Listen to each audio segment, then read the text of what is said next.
पर कौन बैठा? गुरु का सब कक्षी। नानक देव जी महाराज की गद्दी आप भी खाली पड़ी, किसी सिखों ने बैठने नहीं दिया। कहा नहीं, गुरु की गद्दी पर बैठे जा, गुरु से मिलता जुलता आचरण वाला, कार्य वाला, कोई त्यागी, कोई तपस्वी, कोई मतलब जीवात्मा को जगाने वाला, कोई शब्द भेदी, नाम भेदी, वो गुरु गद्दी पर बैठता है। आज भी गद्दी खाली पड़ी, केवल गुरु ग्रंथ को बैठ रखा है, उसी की पूजा, लेकिन इंसान को बैठने नहीं दिया। यह है गुरु गति की मर्यादा। तुमने क्या किया? तुमको कैसे माफी मिलेगी? आप विचार कीजिए। दूसरी बात, प्रधानमंत्री गद्दी पर कौन बैठता? किसको गद्दी मिलती? राजा की, जो कभी भविष्य में एमपी रहा हो, मेंबर ऑफ पार्लियामेंट। अगर मेंबर नहीं रहा है तो प्रधानमंत्री गद्दी पर नहीं बैठ सकता। प्रेमियों, जैन गुरुदेव धर्म प्रचारक संस्था का मेंबर न ये मथुरा वाला न उज्जैन वाला, ये दोनों अवैध थे। इन पर एक मुकदमा कर दिया गया, इसको साबित कीजिए। तो यह सब तुम्हारे सामने सच्चाई खुल के आने ही वाली है। जब कोई मेंबर होता है, मेंबर को अधिकार होता है कार्यवाहक रूप में, जब तक किसी पद की सत्यता नहीं सिद्ध होती है तब तक कार्यवाहक रूप में वो कार्य कर सकता है। लेकिन इनमें से कोई मेंबर नहीं। आपको ये सब जानकारी रखनी चाहिए, क्योंकि आप संस्था के भी सदस्य हो, नामदानी सदस्यता प्रमाण पत्र लिए बैठे हो, कोई साधारण चीज नहीं है, और आपको ये सब जानकारी रखनी चाहिए। लेकिन तुम संस्था से कोई मतलब ही नहीं रखते, तुम्हारा कोई गुरु से मतलब ही नहीं है। हकीकत बात दुनिया से लिए है, और इसी का ये सब फायदा उठाते रहते। प्रेमियों, मैं 18 जनवरी को पिछले साल उज्जैन गया पूछने के लिए कि परिवार की समस्या का समाधान अगर परिवार में बैठकर हो जाए, बाहर लोग इसकी चर्चा न करें तो अच्छी बात। मैं इसलिए गया था, और ये भी पूछने गया था कि तुम कह रहे हो कि हमको 2007 में बाबा जी ने नामदान का अधिकार उत्तर प्रदेश के उन्नाव जिले में बसीरतगंज आश्रम में दिया। मैंने कहा तुम्हारे कान में कह दिया वो बात अलग है। चलो ठीक, अगर कहा भी है तो तुमने क्यों नहीं बताया? 2007 से 2012 5 साल का समय बीच में निकला। क्या 5 सालों में किसी प्रेमी से इन्होंने बताया है कि हमको बाबा जी ने नामदान को कहा? सत्य बोल रहा आप लोग, ये सच्चाई है। और गुरु महाराज जो भी आदेश देते छोटा बड़ा, अपना राष्ट्रीय मंच मथुरा में राष्ट्रीय कार्यक्रमों में देते। होली भंडारा गुरु पूर्णिमा था। आपसे मैं ये पूछने आया हूँ कि मथुरा आश्रम में राष्ट्रीय मंच राष्ट्रीय कार्यक्रम में बाबा जी के मुंह से हिंदुस्तान में किसी प्रेमी ने सुना है कि मैंने इनको नामदान को कहा? तुम गुरु की सुनने गए थे कि चेले की? गुरु की मानने गए कि चेले की मानने गए थी? तुम्हारी समझ में किसी, मैं तो फिर भी मान गया। चलो तुमको 2007 में कह दिया, लेकिन 2010-11 में बाबा जी ने क्या कहा था? मैंने जितने आदेश आज तक दिए हैं सारे आदेशों को बच्चा मैं निरस्त कर रहा हूँ। मैंने हिंदुस्तान में किसी को भी नामदान देने का अधिकार न दिया है, न भविष्य में मेरी कोई ऐसी सोच है, और मेरे यहाँ कोई न अध्यक्ष रहेगा, न मंत्री, न वक्ता, न प्रवक्ता। सब सेवादार बनो, वज्रानंदी बनो, परिवर्तन सेवादारों वज्रानंदियों से होगा, अध्यक्ष मंत्रियों से वक्ताओं से परिवर्तन नहीं होगा। ये सब आदेश आपके सामने। मैंने वो आदेश कहाँ चली गई? तो कहाँ चली गई? दूसरी बात प्रेमियों, नामदान देता कौन है? ये भी तो समझ लो। नामदान सृष्टि का आधार है। नाम सतियों में जब हरि नाम योगियों ने जगाया, उस नाम की शक्ति सामर्थ जहां तक की थी काम किया उसने। त्रेता में राम नाम जगाया, धर्म की स्थापना हो गई। दुष्टों में द्वापर में कृष्ण नाम जगाया तो दुष्टों का संहार और धर्म की स्थापना करा दी गई। लेकिन प्रेमियों जब कलयुग आया, कलयुग में सर्वप्रथम कबीरदास आए, उन्होंने साहब नाम बुलाया। संत महात्मा जिस नाम को जगाता है वो इसकी व्यक्तिगत पूंजी और शक्ति का भंडार होता है और यही जीवात्माओं का आधार होता है। कबीरदास ने साहब नाम जगाया, तब जीवों को नामदान देना शुरू किया। और राधा स्वामी शिवदयाल सिंह महाराज ने राधा स्वामी नाम जगाया, तब जीवों को नामदान देना शुरू किया। गुरु नानक देव जी महाराज ने वाहे गुरु नाम जगाया, तब जीवों को नामदान देना शुरू किया। दादा गुरु ने जब गुरु जी को नामदान का आदेश दिया तो क्या कि गुरु जी ने तुरंत देना शुरू कर दिया था। जब जय गुरुदेव नाम जगा लिया तब नामदान देना शुरू किया। ये है संत मत की मर्यादा। मैंने बड़े शिष्टाचार से इससे कहा, अरे तू भी कोई नाम जगा ले और नामदान दे, तेरा भी मान लिया जाएगा, लेकिन मर्यादा के अनुसार। जो संत मत की मर्यादा है तो ये नामदान दे रहा कि सुनाना, देने सुनाने में फर्क होता कि नहीं होता। अगर मैं आपको सुनाऊं रसगुल्ला मीठा होता, मुलायम होता, लाल होता, सुट हो जाओगे। यही कहोगे अरे सुनाना कि कुछ खिलाना पिलाना भी है। संतुष्टि देने वाला, सुनाने वाला कभी संतुष्टि नहीं कर सकता है, देने वाला सुनाता। आप देने सुनाने वाला का अंतर नहीं समझ पाए और तुम्हें सब कर्मदेवी हो गई। मैं भी पूछने गया था, बाबा जी ने तुमसे कितनी बार कहा बच्चा घर जाओ भजन करो, तुम लोगों ने आदेश माना। 40 आदमियों की लिस्ट बनाई। ये 40 लोग आश्रम पर नौकरी करते थे गुरु के यहाँ। गुरु जी 30,000, 35,000, 40,000 रुपया इनको तनख्वाह देते थे हर महीने। इनमें कोई सत्संगी नहीं था, ये सब नौकरी करते थे। कहा बच्चा तुम सब लोग घर जाओ और भजन करो, तुम्हारे लिए आश्रम पर रहना ठीक नहीं। कितनी बार कहा। इन लोगों ने क्या कहा, हम कहाँ जाएं, इतने साल आपके साथ रहे, अब हम कहाँ जाएं, ऐसा करें आप ही कई जगह बना लीजिए। देखिए आदेश माना नहीं, गुरु को आदेश इतने जबरदस्त है कि गुरु को आदेश दे रहे कि आप ही कई जगह बना लीजिए। गुरु इतने दयालु है, आपने देखा होगा उसी समय से गाड़ी पर रहना, गाड़ी पर खाना, गाड़ी पर नहाना सोना, गाड़ी पर चलना। मैं आप लोगों से ये पूछने आया हूँ, क्या इन लोगों ने ये गुरु को तराई से बढ़ के जेल की सजा दी कि नहीं दी? जिनका इतना बड़ा परिवार, इतना बड़ा साम्राज्य, वो गाड़ी पर अपने दिन का थे। ये हमारे आपके लिए क्या है, इसे समझिए आप। क्या इसमें कोई दोषी नहीं है? ये सब विचारणीय विषय है।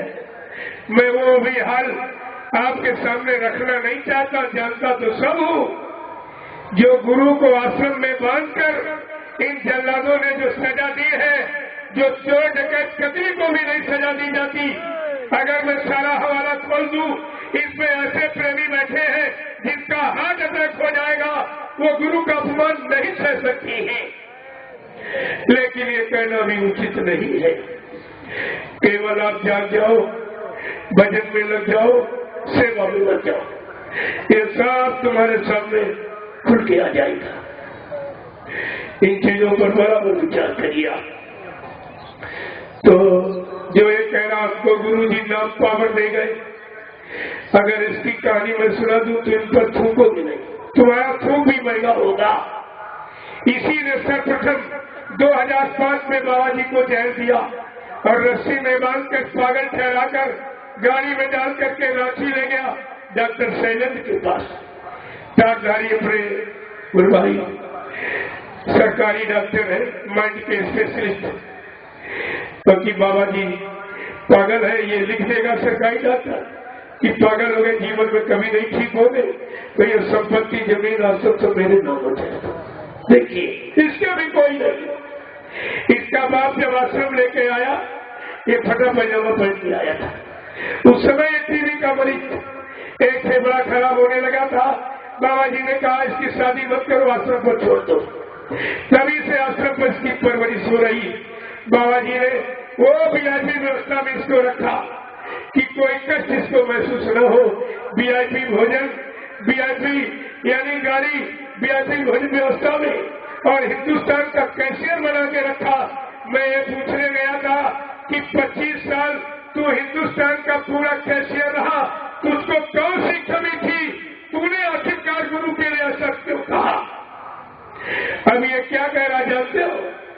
कह रहा हमको लोगों ने रिवाल्वर दिखाकर और मंच से कहला दिया कि तुम कह दो बाबा जी चले गए। न हमको मैदानता में अंदर जाने दिया, न मथुरा में गुरु का शरीर दिखाया और जबरदस्ती हमसे कह दिया एक कह दो। मैंने कहा अगर तू कह देता, राज खोल देता, तेरी हिंदुस्तान में पूजा होती, तेरा इतिहास बन जाता, गुरु के लिए कुर्बान हो जाता। तो अब ये भी पछता रहा है, अब ये सब पश्चाताप कर दिए साफ के साथ। प्रेमियों, डॉक्टर ने कहा क्या कह रहे हो बाबा जी, पागल हो गए? इन्होंने तमाम पागलों के सिर पे हाथ रख कर ठीक कर दिया। उनके लिए तुम पागल कहते हो। तब तक बाबा जी ने आंख खोल दी, कहा बच्चा हमको यहाँ क्यों ले आए? बस उसी समय से इनको चिंता हो गई, ये राज बाबा जी कभी संगत में न खोल दे, न संगत हमको मार डालेगी।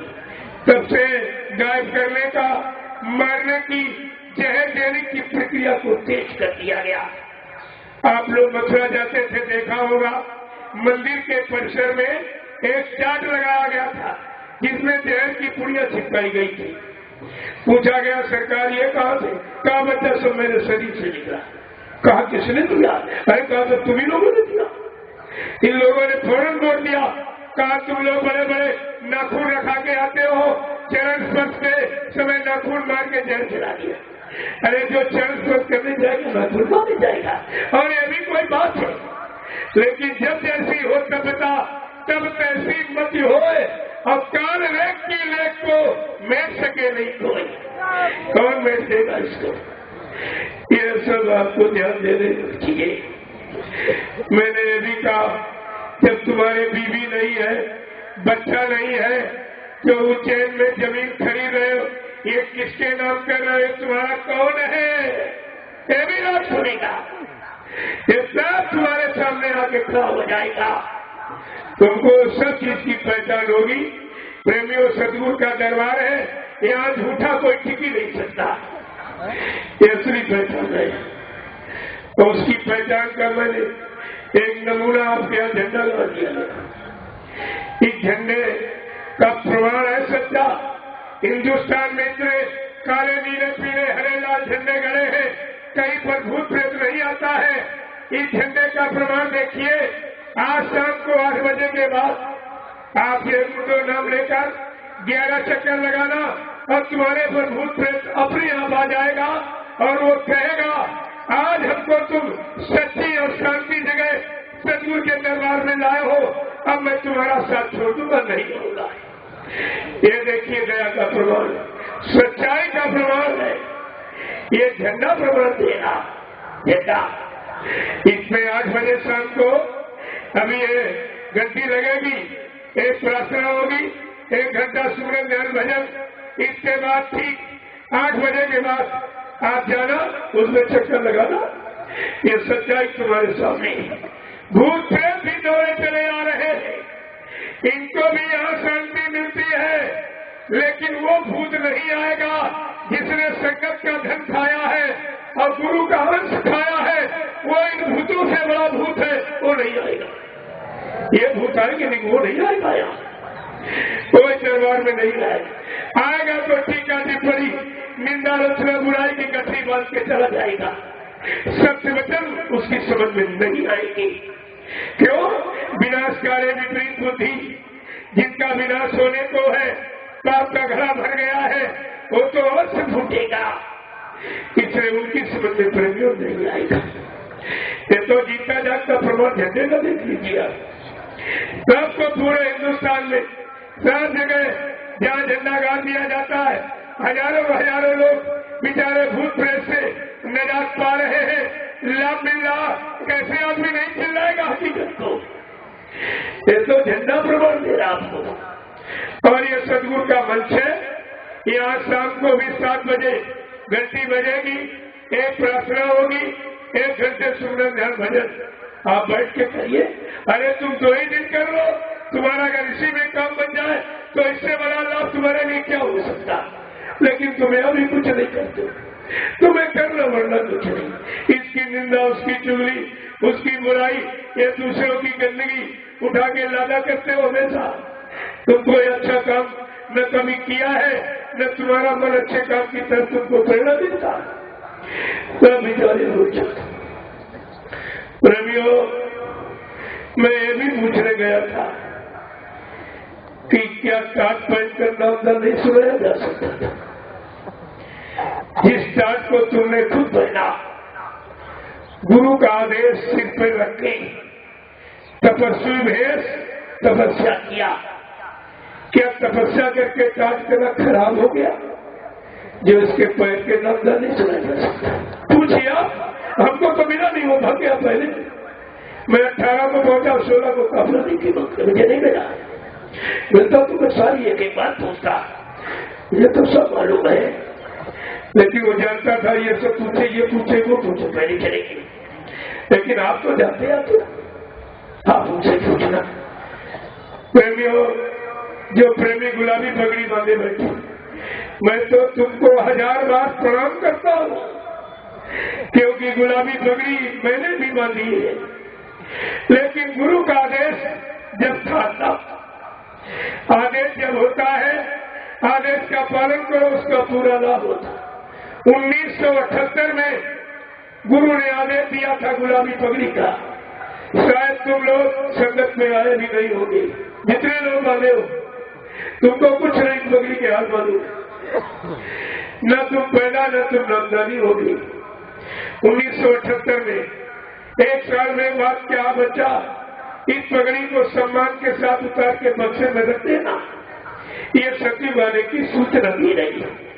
सती वाले पर मैं पगड़ी का इतिहास बनाऊंगा, पगड़ी की पूजा होगी, लेकिन इसको उतार के बक्से में सम्मान के साथ रखना। रखने का आदेश गुरु का बांधने का नहीं। अगर आप बांध रहे हो तो फिर तुम जानो, तुम्हारा काम जाने। तुम गुरु से शिकायत भविष्य में नहीं कर सकते हो कि हमको पगड़ी का लाभ क्यों नहीं मिला। अगर गुरु से नाम ना दिया, गुरु के चेला हो, गुरु के भक्त हो, तो गुरु का आदेश केवल 2 चीजों का। 1983 में दिल्ली बोर्ड क्लब ले गए, कहा बच्चा ये पार्लियामेंट हिंदुस्तान का कानून है, इसके सामने शपथ और कसम खाओ, जब तक देश में अच्छी व्यवस्था नहीं आ जाएगी, सबको न्याय सुरक्षा रोजी रोटी की व्यवस्था नहीं हो जाएगी, तब तक ये टाट फकीरी में तुमको शरीर से उतारना नहीं है। ये संकल्पित वस्तु था। और कहा मेरा पहनाने का सामूहिक आदेश, उतरवाने का सामूहिक आदेश होगा। उतरवाने के बाद एक सामूहिक आदेश काम का दूंगा, तब तक तुम भजन करके मेरे उस अग्रिम आदेश का इंतजार करना। आपने गुरु आदेश माना और कहा था जो अपनी इच्छा से टाट घोड़ा उतार दे या पहन ले, उसको सत्संगी मत मानना, वो भविष्य में कोई बहुत बड़ा धोखा दे सकता है। जिन्होंने गुरु के आदेश पर टाट नहीं पहना वो तो पछताएंगे, और जिन्होंने पहन कर रख लिया वो रोएंगे, उनको रोना पड़ेगा। कहा था जब मैं टाट का राज रहस्य बताऊंगा, रातों रात लाखों लोग सिला के पहन लेंगे, लेकिन मान्यता नहीं होगी। मैंने बहुत काम दे रखे, उस काम पर तुम्हारी उपस्थिति देखी जाएगी, ऐसे कहते। इसमें घुसपैठ ही नहीं होने वाली। काम है टाट की पूजा करा दूंगा, लेकिन काम तो करो, तुम मर्यादा आदेश का पालन तो करो। कहा था रामकृष्ण की क्या पूजा हुई, उन्होंने तो खूनी क्रांति की, तब उनकी पूजा हो रही, और तुम्हारी वैचारिक क्रांति, तुम्हारी तो उनसे आगे पूजा होगी। लेकिन कुछ करो तो, तब से राज्य, तपस्या करो तब राज्य मिलता है, तब सम्मान होता है, ऐसे नहीं होता। तो ये सब काम तुम्हारे सामने रखेंगे, लेकिन आपने गुरु के किन्हीं वचनों को जरा सा भी आपने समझने की कोशिश नहीं किया। सारी व्यवस्था अस्त व्यस्त हो गई, सब बिगाड़ दिया। और अब आप रो रहे हो। तुमको ये खुद सोचना चाहिए कि जिसने गुरु के आदेश को नहीं माना, इतने दिन टाट भर के तपस्या की और गुरु के आदेश के पहले ही उतार करके फेंक दिया, तो उसके आदेश को तुम मान के क्या कमा सकते हो? क्या आपको लाभ मिल जाएगा? मैं भी तो सोचो। और वो मन से कहते कि जिनको गुरु जी ने नाम दान दिया उनकी सवाल गुरु जी करेंगे। फिर तुम पुराने लोग वो करने के जाते तो साफ साफ कहते उनका कोई दोष नहीं है। दोष तो तुम्हारे पर है। कह रहे जिनको गुरु जी ने नाम दान दिया उनकी सवाल गुरु जी करेंगे, और जिनको मैं दे रहा हूँ उनकी सवाल अब वो करे न कर, वो जाने उसकी बात है। लेकिन तुम्हारे लिए गुलाबी पगड़ी बांधनी पड़ेगी। अगर गुरु के शिष्य हो तो गुरु के दो आदेश 1983 में ताजमोरे का हुआ। इसके बाद लोगों ने कहा हुजूर हम भूल गए, चूक गए, इशारा नहीं समझ पाए, हमको मौका दे दिया जाए। कहा जाओ बच्चा साकार का प्रचार करो और छतरी टोपी लगा लो। ये दूसरा सुरक्षा करो था। अगर दो में से कोई नहीं पहना तो चुपचाप भजन करो, बखेड़े में पढ़ने की क्या जरूरत है? ये गुरु का काम दूसरा कोई नहीं कर सकता। आपको ये सब विचार करके रखना चाहिए। हमारा कोई आलोचनात्मक तर्क नहीं है। हम तो गुरु ने जो आदेश दिया, प्रेमियों टांडोरे का आदेश भगवान राम को वशिष्ठ जी ने दिया था। 14 बरस जंगल में रहे, भूम सेन बलकल रसम कंदमूल फल खाओ। गुरु वशिष्ठ ने कहा जाओ राष्ट्रीय कपड़े उतार दो और मुकुट उतारो और जटा जूट सिर पर जटाए, बगल में जूट लपेट उसी ने जंगल चले जाओ। गुरु के आदेश का पालन किया।